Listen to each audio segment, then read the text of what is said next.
Toko Kelontong Sri Kandi berlokasi di Jalan Bunga Andong Selatan nomor 35 Kota Malang. Toko ini didirikan pada tahun 2004 oleh istri dari Bapak Bambang dan kini dikelola langsung oleh beliau yang saat ini berusia 74 tahun. Sejak awal berdiri, Toko Kelontong Sri Kandi menjadi saksi perubahan zaman. Dari pelanggan anak-anak hingga orang tua, semuanya datang dan pergi membawa cerita. Namun, seiring dengan berjalannya waktu, satu hal menarik mulai tampak, yaitu pada perbedaan gaya bicara antar generasi. Disinilah bahasa gaul mulai memainkan perannya. Mahasiswa ya, jadi dewasa, kalau kecil, kalau anak-anak kecil di sini sedikit, mungkin ya sekitar 10% itu umum ya. Sebetulnya kebanyakan ya bahasa normal aja ya, bahasa Indonesia, bahasa daerahnya mereka. Jumlahnya yang pakai bahasa-bahasa yang sulit dimengerti itu tidak banyak sih, dikit sekali. Sebetulnya sih ya seru-seru aja kalau menurut Bapak, karena Bapak kan ya ngelayani aja. Artinya kalau misalnya pelanggan-pelanggan yang asli Malang tuh mereka suka ngobrol atau suka bikin kata-kata yang dibolak-balik gitu. Ini sama aja sih, nggak berpengaruh banyak karena mereka juga habis beli atau kebutuhannya sudah selesai, mereka juga sudah sudah selesai gitu. Saya kira itu sebagai penjual ya Bapak harus ya melayani mereka dengan berbagai alasan. Ya yang penting kan barang Bapak bisa laku. Lumayan sering, biasanya 3-4 kali seminggu mau beli kebutuhan kayak cemilan, mie, sama minuman.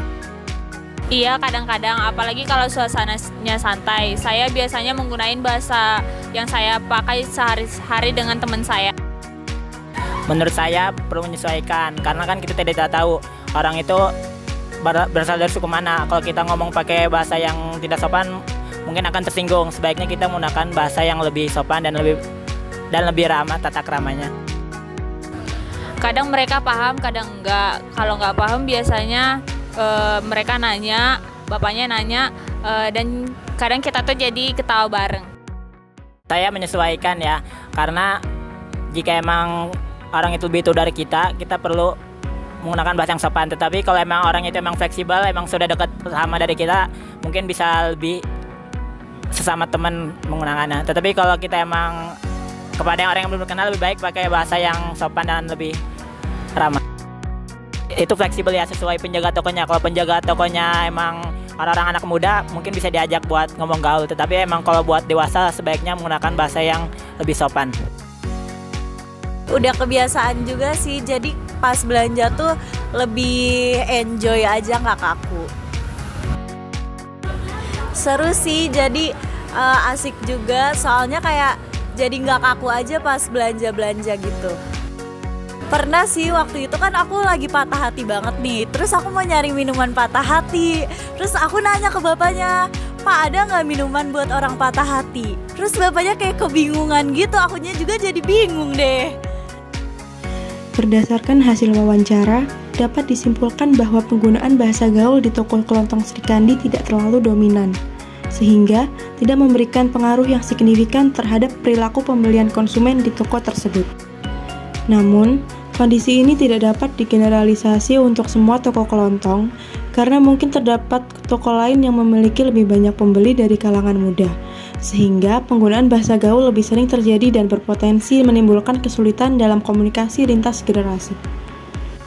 Meskipun bahasa gaul dapat menciptakan suasana yang santai dan akrab, penting bagi konsumen khususnya generasi muda untuk tetap menyesuaikan gaya berkomunikasi. Dalam berinteraksi dengan orang-orang yang lebih tua atau dari generasi yang berbeda, penggunaan bahasa yang lebih formal atau bahasa sehari-hari yang mudah dipahami akan membantu menjaga rasa saling menghargai dalam komunikasi.